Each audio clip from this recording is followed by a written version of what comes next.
예, 좀 전에 좀 과분하게 소개받은 강무원입니다. 사실 그 학술위원장으로부터 초청 강연 요청을 받았을 때 좀 두려웠습니다. 왜냐하면 10년 동안 중력파 검출 이후에 10년 동안 쭉 관측을 해왔는데, 그거를 제가 다 팔로우업해서 살펴본 것도 아니고, 그 다음에 또, 더더구나 저보다는 훨씬 더 잘 알고, 그 다음에 그 의미나 이런 것들에 대해서 천문학적인 의미에 대해서 잘 알고 계신 분이 있는데, 어, 아마도 저한테 요청을 한 건, 좀 더 천문학 쪽의 활동을 좀 활발히 하고, 새로운 인물을 좀 발굴하고 싶어서 그러신 거로, 여기고, 그 다음에 저 자신도 좀 10년 동안 뭘 했는지 좀 공부할 필요가 있어서, 어, 그래서 좀, 수락을 했습니다. 그래서 일단은 초청해 주신 거 감사드리고, 사실 많이 부족한데, 그좀 양해 감안해서, 들어주시면 감사하겠습니다.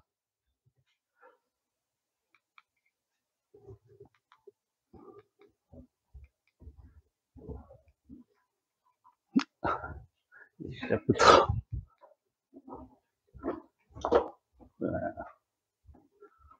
안 가죠? 뭔가,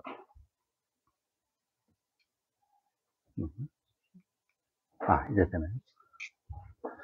예, 간단히 그 10년 동안 중력파 관측을 통해서 얻은 주요 성과가 뭐고, 그 다음에 국내에서의 중력파 연구 현황이 어떤지, 그 다음에 향후 어떻게 전개될 것인가에 대해서 좀 같이 생각해보는 기회를 갖도록 하겠습니다. 그리고 이제 시간이 좀 된다 그러면 최근 제 연구에 대해서 간략하게 소개하는 그런, 하도록 하려고 계획했습니다. 우선 천문학회 창립 60주년을 축하드리고 저 자신도 축하하고요. 그래서 한번 간단히 좀 살펴봤습니다. 언제 창립이 됐나 그랬더니 1900, 물론 이제 60주년이니까 1965년생인데 다른 학회들이 어떤가를 좀 살펴봤더니 대부분 1946년 이 무렵이 제일 많더라고요.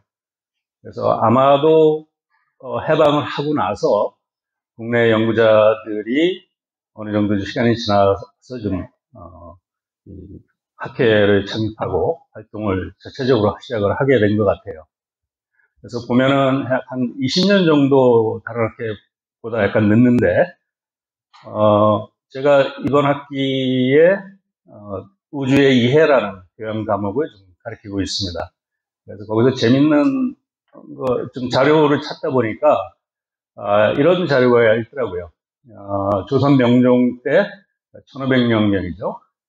과거 시험 문제가 임금이 직접 낸 그런 시험 문제라고 합니다. 천문학 하신 분은 이거 좀 잘 아실 것 같아요. 근데 저한테는 굉장히 새롭고 흥미로워서 좀 봤습니다. 보니까 질문 자체가 천문학적인 내용이 많은 것 같아요. 그래서 천도난지, 그래서 뭐 하늘의 이치를 아는 것은 굉장히 어렵다 그렇게 되고, 그다음에 하루에 한 번 낮이 되고 밤이 되고, 그런데 이게 어떤 때는 낮이 길어지기도 하고 짧아지기도 하고 이렇게 하는 게 도대체 누가 이렇게 하는 거냐 하는 그런 질문을 하고, 저도 그 다음에 구체적인 질문이 굉장히 많더라고요. 그래서 제가 과거 시험을 봤다 그러면 이렇게 시험 문제가 긴 줄은 몰랐습니다. 그게. 근데 어쨌든 이 시험을 치른 사람 중에 한 명이 율곡 2이고, 이 사람의 답안이 이 사람이 결국 장원을 했다고 해요. 그래서 답을 한 거 보면은 그 중에서 이제 그 천문학에 관련된 걸 하나 보면은 태양은 임금을 상징하고 달은 신화를 상징하고 이렇게 되는데 결국 얘기하는 게 달이 태양을 잡아먹으면 일식이고 그 다음에 해가 달을 잡아먹으면 월식이다 이런 식으로 두 번째 문장은 약간 좀 문제가 있는 것 같은데, 답은. 그래서 이제 무슨 얘기를 하려고 그러냐면, 실제적인 천문학의 역사는 우리의 60년보다 훨씬 오래됐다는 걸 좀 얘기하고 싶고, 과거 시험에 임금이 이런 질문을 가졌다는 것은 그 시대에 천문학에 대한 어떤 인식이나 질문이 이미 중요한 질문들이 형성되고 있었다는 것 같아요. 그래서 1660주년을 축하하지만 사실은 더 뿌리가 깊은 그런 학문이라는 걸 좀 얘기하고 싶었습니다. 주요 성과를 좀 요약을 한다 그러면 일단 중력파로 할 수 있는 거는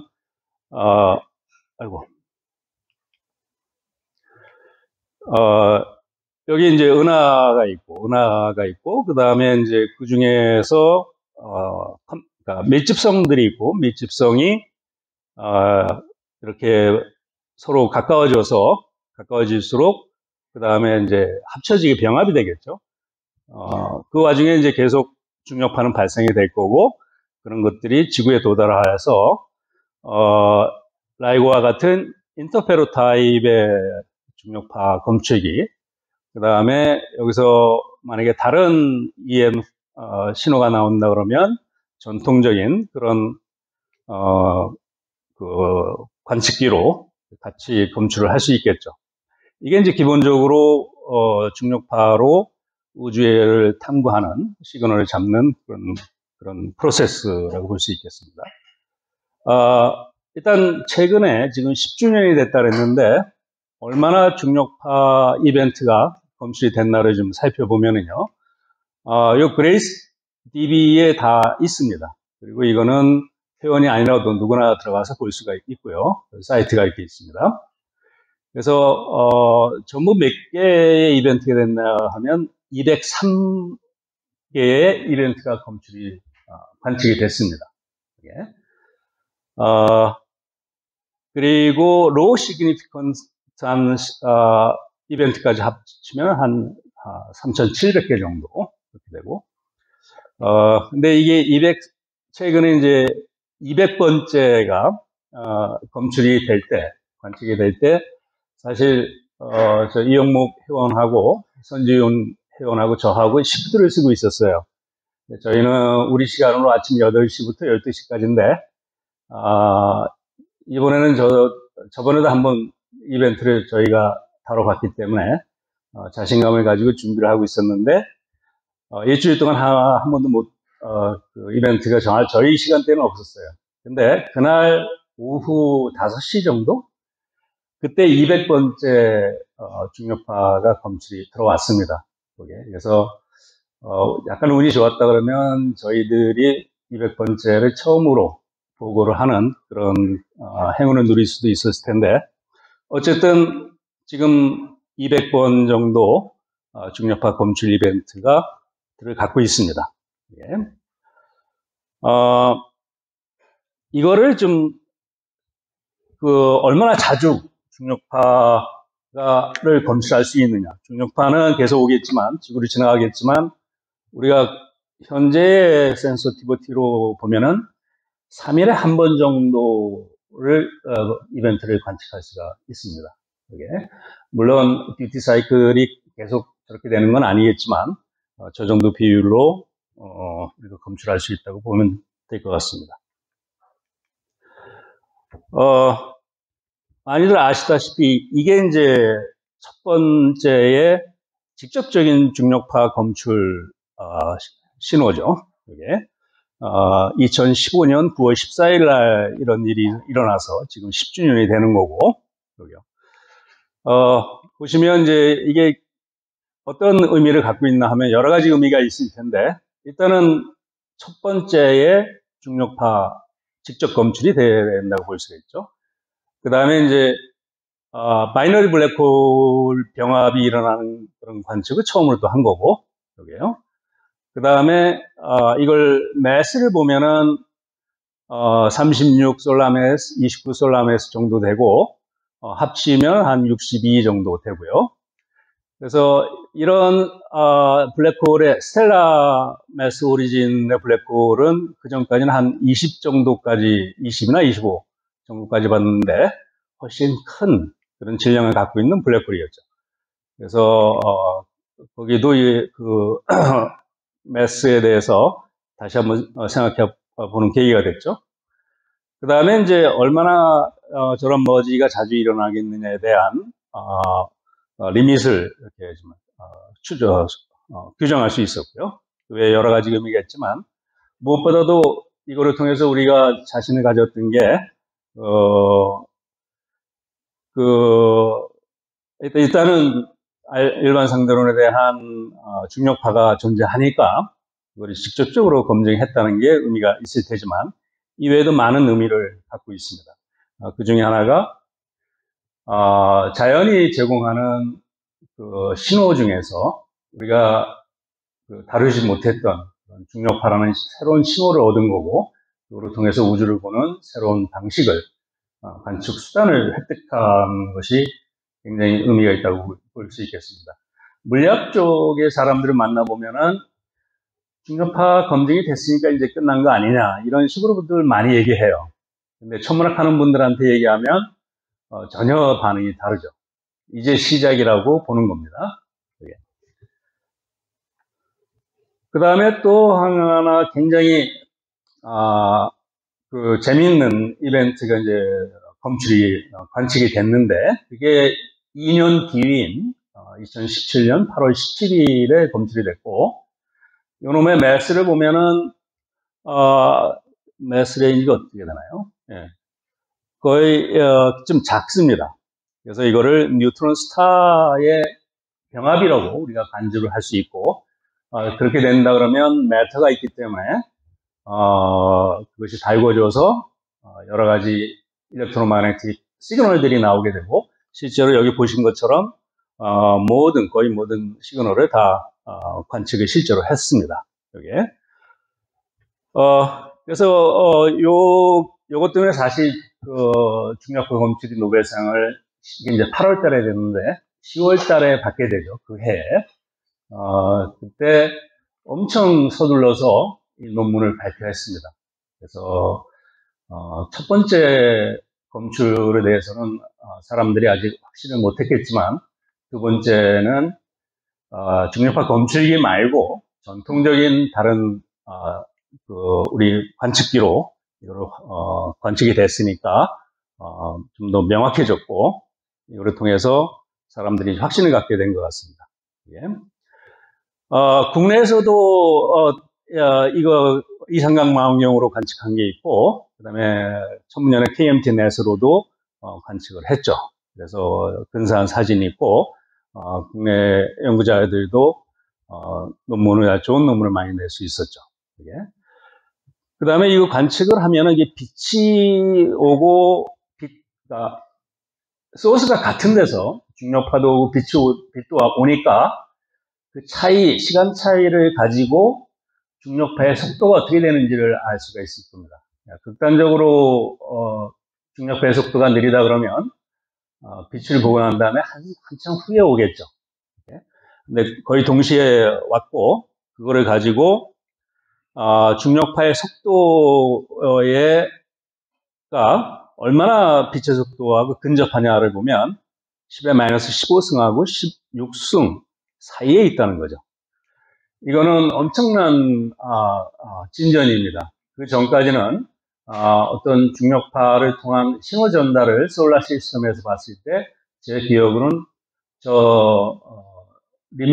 에러가 한 15% 정도 되는 거로 알고 있어요.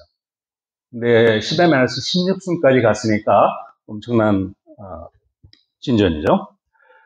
또 한 가지는 이제 잘 아시다시피 허블 콘스턴트를 인디펜던트리 규정질 수 있는 그런 일이 있었고 이외에도 여러 가지 있었는데 그거는 제가 잘 모르는 분야라서 일단 넘어가도록 하겠습니다. 그래서 이거 이제 큰 의미라고 할 수 있다 그러면 킬로노바 모델을 어느 정도 검증을 할 수가 있었고 그다음에 다중신호 천문학 이것이 다시 살아나는 그리고 아주 드레스틱한 그런 이그젠플이 이게 됐고, 사람들한테 다양한 신호를 종합해서 천체 현상을 분석을 했을 때 굉장히 좋은 시너지 효과가 있다는 것을 알게 됐죠. 그 다음에 이제 지금까지 발표된 거는 한 190여 개 정도 되고, 거기다 플러스 몇 개 있고, 그 후에 있는 것들은 아직 발표 안 된 게 대부분일 겁니다. 근데 어쨌든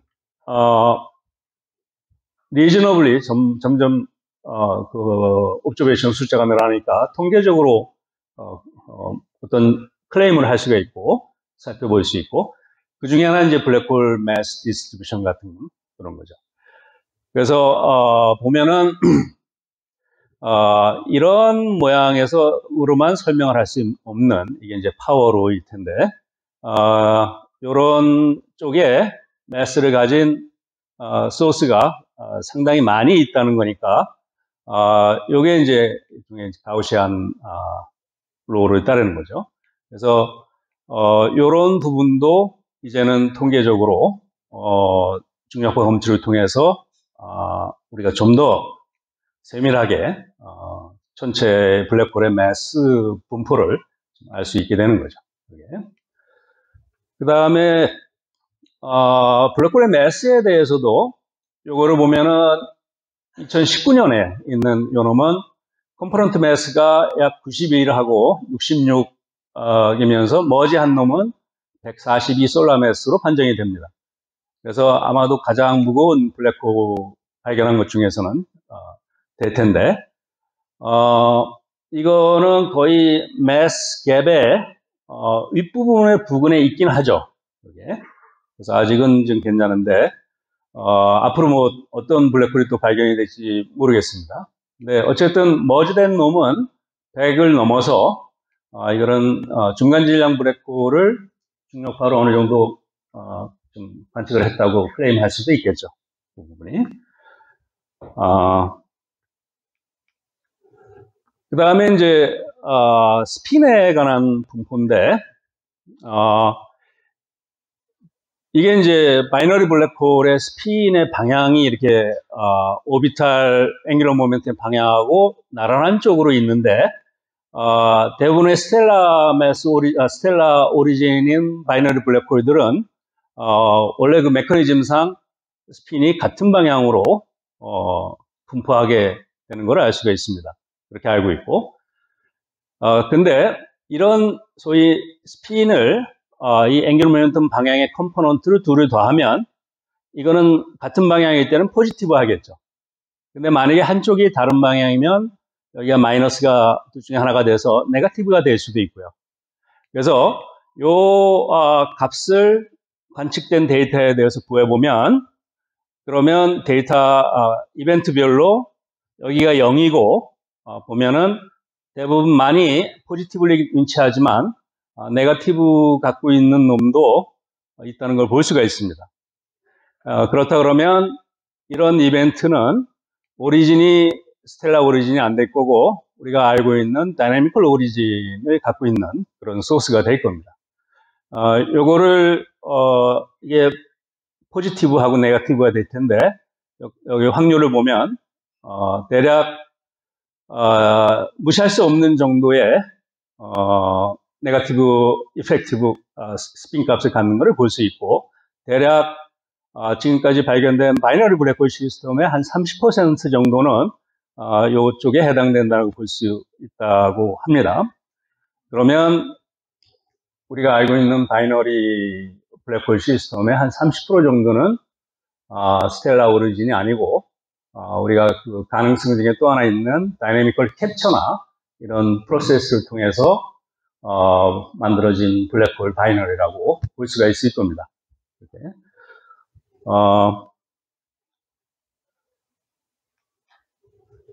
그 다음에 이제 다른 것들을 좀 살펴본다 그러면 우주론 쪽에 많은 또 우리가 임플리케이션이 있을 텐데,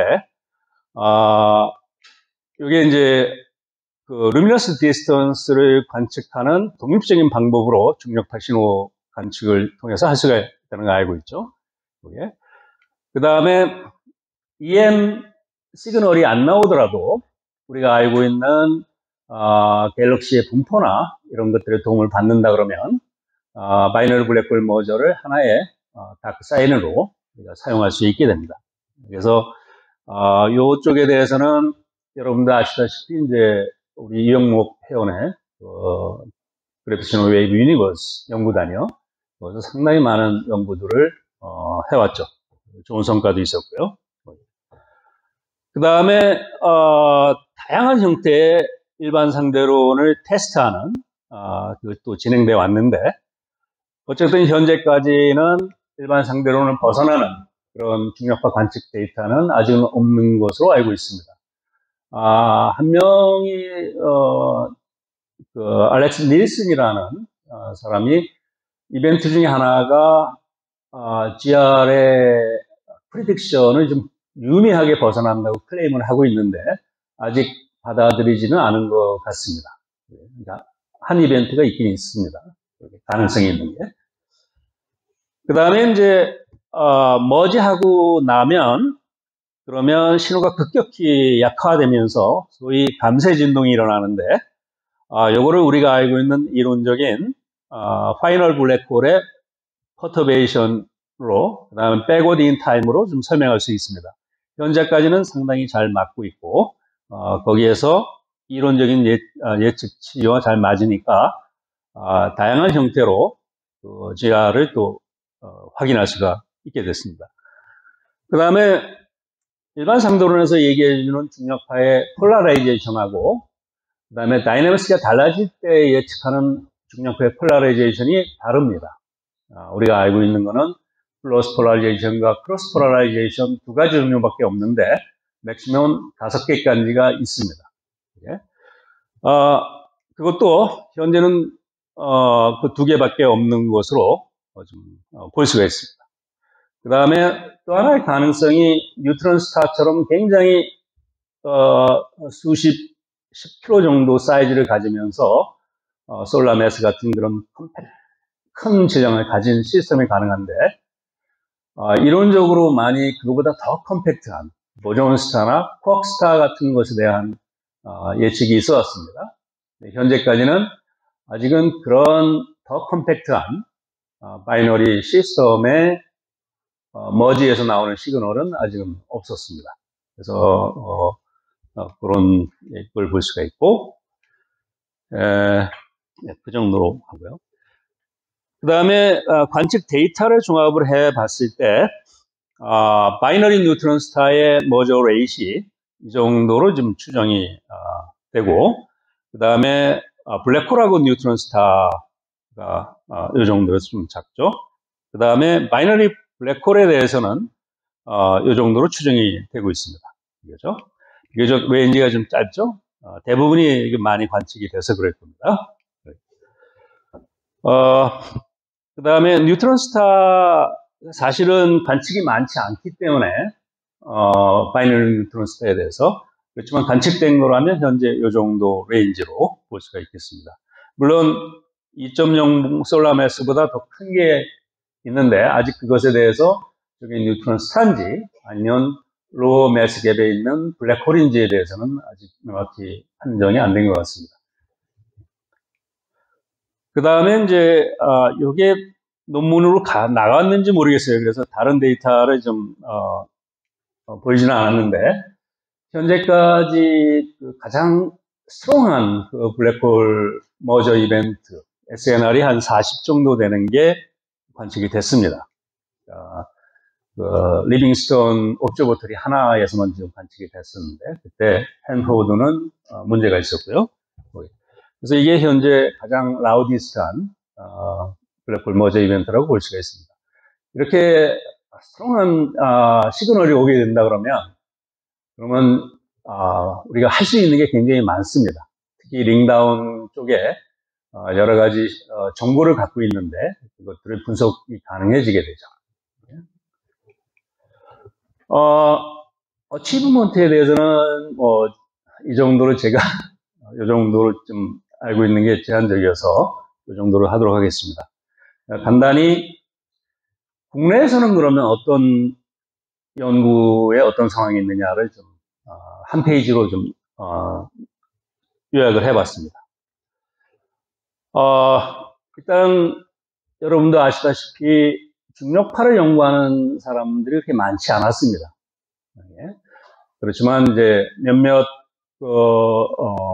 관심이 있는 분들이 노력을 해서, 그룹을 형성하고, 어쨌든, 중력파 커뮤니티를, 이스터블리시 하기 시작을 했죠. 그래서, 다행히 현재는, 그, 소위, 코리안 그래비테이션 웨이브 그룹이라는 연구단이 있는데, 회원 수는 약 80명 정도가 됩니다.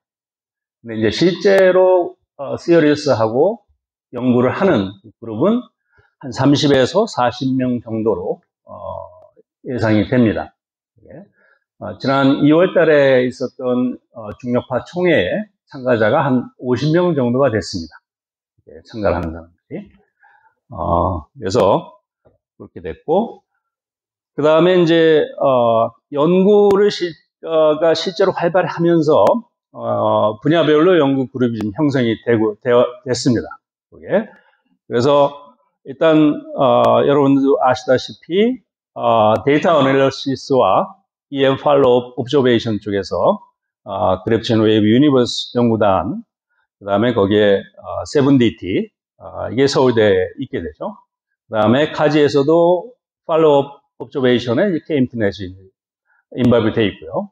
그 다음에 중앙대에는, 수치 상대론을 통해서, 컴팩트 머저, 주로, 사실은 블랙홀 바이너리 머저입니다. 거기에 대해서 연구를 하고 있고, 그 다음에, 뉴트론 스타에 대해서, 핵물리적으로 연구하시는 분이 이제 카지에 자리 잡아서, 시작을 했고요. 그 다음에 이화여대의 소스에 대해서, 그 다음에 데이터 어널리시스라는 그룹이 형성이 되어 있고요. 그 다음에 그래비테이셔널 렌징도, 그래비테이셔널 웨이브의 렌징, 라이서의 렌징이 아닌, 카지에 연구하는 사람이 있습니다. 예. 그 다음에, 급해서 경희대를 좀 뺐는데, 그러니까 제가 의도적으로 한 게 아니라, 그래서 지금 말로만 언급하면, 경희대에서도, 관측과 관련한 그런 연구 그룹이 형성이 되어 있습니다. 그 다음에 이제, 더 의미가 있는 거는, 중력파 실험을 하는 그룹이 형성이 됐고, 그 분들이, 그 자리를 잡아서 좀 안정적인 연구 환경이 되고 있다는 겁니다.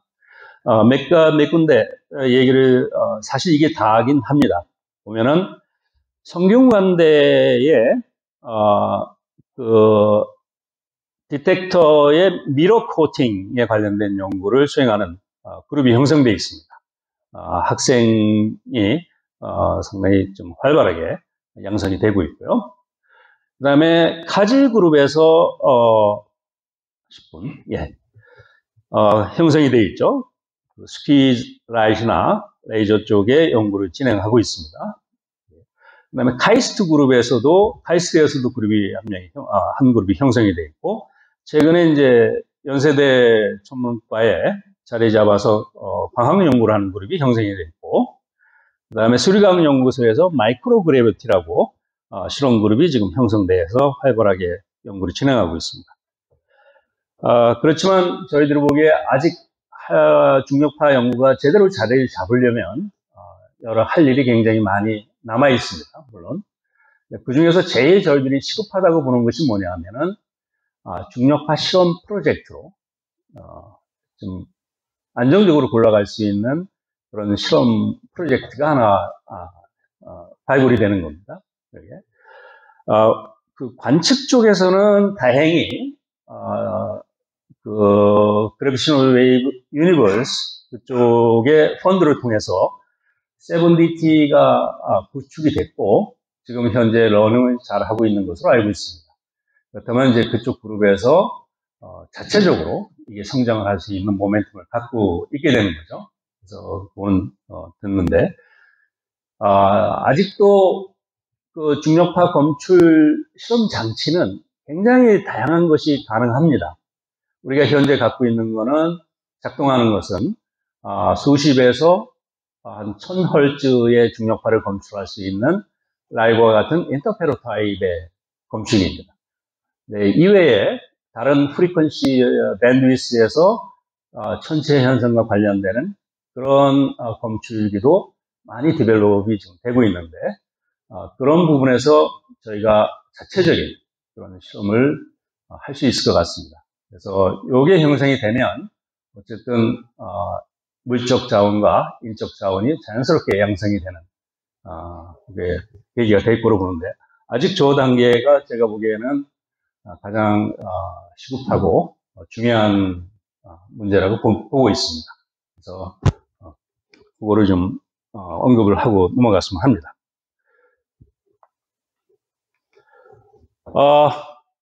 향후에 이게 이제 그 옵저베이션 플랜입니다. 현재 2025년 4월이니까 요 정도 와 있고 지금 라이고는 셧다운에 돼 있는 상태고 6월 달에 다시 시작을 합니다. 그 다음에 버거 작동하고 있고 그 다음에 카그라는 아직 작동을 들어오지 못하고 있습니다. 근데 여기 끝나면 이제 5번째 관측 가동이 지금 준비가 진행되고 있고요. 이렇게 현재 이런 상태로 되어 있습니다. 그 다음에 표로 저희가 그 천문학 장발이의 다중신호 그룹, 워킹 그룹의 보고서가 있는데 그거를 좀 제가 일부 따왔습니다. 여기. 표로 보시면은 이게 프로젝트명이고 잘 아는 라이고버고 카그라, 그 다음에 라이고 인디아 2030년 이후에 작동을 시작합니다. 그 다음에 이제 아인슈타인 텔레스코프, 코스믹 익스플로러 이게 5차 관측 가동 이후에 그거를 테이크오버 하겠죠. 이게. 그래서 이전 거보다 약 10배 정도 더 센서티비티가 좋아지는 그런 관측기라고 볼 수 있겠습니다. 그 다음에 다른 밴드위스의 리사 프로젝트가 우주 프로젝트가 있고 컨셉추얼리 디사이고가 있고 그 다음에 중국에서 2개의 큰 프로젝트가 지금 계획 중에 있습니다. 아직 매번 물어보면 아직 결정이 안 됐고 본격적인 시장은 안 하고 두 그룹이 서로 지금 경쟁을 하고 있는 상태로 알고 있습니다. 그 다음에 이제 국내에 비레이저 간섭기의 다른 방식의 중력파 검출기예요. 그게 이제 월면 달 자체를 검출기로 사용하는 건데 그 프로젝트가 있고 또 한 가지는 소위 소그로라고 하는 초전도체를 이용한 검출기 그 연구가 아직 진행되고 있습니다. 이게 이제 센서티비티를 더 좋게 해서 중력파 검출기를 만들었을 때 어떠한 사이언스를 할 수 있는지를 아인슈타인 텔레스코프의 화이트 페이퍼에서 제가 좀 가져온 겁니다. 그래서 거기서 차례를 보면은 펀더멘탈 피직스 쪽에 여러 가지 그 목록들이 있습니다. 그 다음에 코스몰로지에서 어떤 걸 할 수 있는지에 대한 목록이 있고 이게 제가 다 얘기할 수는 없고 이 페이퍼에 있으니까 가장 25년이니까 굉장히 업데이트된 그런 페이퍼일 겁니다. 5minute. 오케이. 그래서 여기에 이제 넘어가도록 하고 마지막으로 제가 한 3분 정도에 제가 하고 있는 연구를 간단히 좀 소개하고자 합니다. 사실 이게 이제 제가 하고 있는 연구의 큰 토픽들인데 요거는 좀 생략하도록 하고요. 그래도 상당히 재미있는 것이긴 한데 우리 배영복 회원하고 현영환 박사님하고 같이 연구를 한 겁니다. 이거를 하고 그 다음에 서그로에 대한 저희의 컨셉추얼 스터디를 좀 하고 있고 이것도 사실 설명을 좀 하고 싶긴 한데 워낙 지금 연구된 게 아직은 좀 부족해가지고 근데 기본적으로는 그겁니다. 우리가 스펙트럴 라이트에 대해서 알고 있죠. 그래서 별의 여러 가지 세부적인 정보를 좀 끄집어낼 수가 있습니다. 마찬가지로 중력파가 일종의 퀀텀 그래비테이셔널 스테이트에 같이 인터랙션을 하면, 그러면 그래비톤이 흡수가 될 거고 어떤 특정한 프리퀀시의 이런 흡수 스펙트럼을 볼 수가 있을 겁니다. 그래서 이런 것들을 관측을 한다 그러면 빛의 스펙트럴 라인에서 얻을 수 없는 그런 물리적인 정보를 우리가 끄집어낼 수 있지 않겠느냐 하는 거죠. 그러면 도대체 어떤 그래비테이셔널 퀀텀 시스템이 가능한가? 그것이 돼야 될 거고, 현재 의외로 컴팩트 오브젝트 서피스에서 양자적인 비헤이비어를 하는 그런 거를 여기서 좀 실험적으로 볼 수가 있습니다. 그래서 그거를 감안을 해서 대략 보면 지구와 같은 행성을 만약에 지난다 그러면 뉴트론 스타 같은 경우 대략 프리퀀시가 0.1에서 1GHz의 중력파가 흡수 스펙트럼이 일어날 수가 있고, 목성 같은 경우에 가스가 많은데 중력파가 목성을 지나간다 그러면 대략 수백에서 100에서 한 수천까지의 중력파를 흡수가 일어날 수가 있습니다. 그래서 이런 가능성을 일단은 얘기 좀 해보고요. 마지막으로 요거는 플라즈마 피직스를 하시는 시뮬레이션을 하시는 분이 중앙대에 있는데 저한테 좀 자문을 구했습니다. 근데 저 자신이 잘 모르는데 어쨌든 얘기를 진행을 하다가 상당히 재미있는 거라고 생각이 돼서 좀 소개를 하고 여기에 전문가들한테 천문학회에서 자문을 구하고 싶어서 간단히 소개해드립니다. 한 거는 뭐냐면은 아인슈타인 이퀘이션을 직접 풀지 않고 약간 리니어라이즈드 된 아인슈타인 제너럴 렐러티비티는 소위 그래비토 마그네티즘이라고 마그네틱 필드에 전하가 있는 것처럼 그런 비슷한 이런 어프로치메이션을 가질 수 있습니다. 이건 이제 그래비토 마그네티즘이라 그러는데, 그래서 뉴턴형 그래비티 플러스 약간의 1분이요. 요걸 가지고 시뮬레이션을 해보면 결과만 말씀드리면 이렇습니다. 리니어 어널리시스에서는 인스터빌리티가 항상 있고요. 그 다음에 시뮬레이션을 해보면 뉴턴형 그래비티로 시뮬레이션하면 퍼터베이션이 그대로 나선팔 모양으로 안 갔는데 이 어프로시메이트 된 GR 이펙트를 좀 고려해보면 이런 식으로 퍼터베이션이 이발브됩니다. 그래서 어떤 나선팔 같은 모양이 보이는데 요것들에 대해서 좀 저희들이 뭐 이게 의미 있는 발견인지 아니면 뭐 매스매티컬 어떤 아티팩트인지 이런 것들을 좀 같이 얘기를 들어보고 싶습니다. 예, 이상입니다. 감사합니다.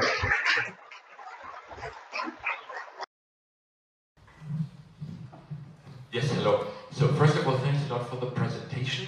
I have to ask this question about the very last part of your talk, where you basically say you are looking at gravity-magnetic perturbations of galaxies, essentially. And you say you find that perturbations are less than 2%. I'm wondering where this number really comes. Probably you covered it already and I missed it, but I'm wondering where this number comes from. Because, I mean, you know that we are talking about velocities or velocity dispersions of stars and galaxies of hundreds of kilometers per second. So gravitational perturbations or relativistic effects would scale with VC squared, roughly. So that would be more like 10 to minus 6, but not 1%. So that naively, that seems much stronger than I would have expected. So yeah, there is no physical or observational reason for such perturbation, such amount of perturbation. That's right. So we could reduce that perturbation and see how it evolves. But one thing I would like to point out is this linear analysis for the stability indicates that this instability does not depend on the amount of perturbation. As long as such kind of GR effect is imbibed in the dynamics, then this we can see that instability always exists for any initial configuration. So that we are very excited and see that such kind of well, I asked my colleague about the origin of this inspiral structure, but he says the density wave is the basic way to explain that. But recently I saw there is some observation that the inspiral structure galaxy is observed formed much earlier. So there is still some room that the origin of this formation of structure is still be questioned. Okay, thank you. 마지막 질문.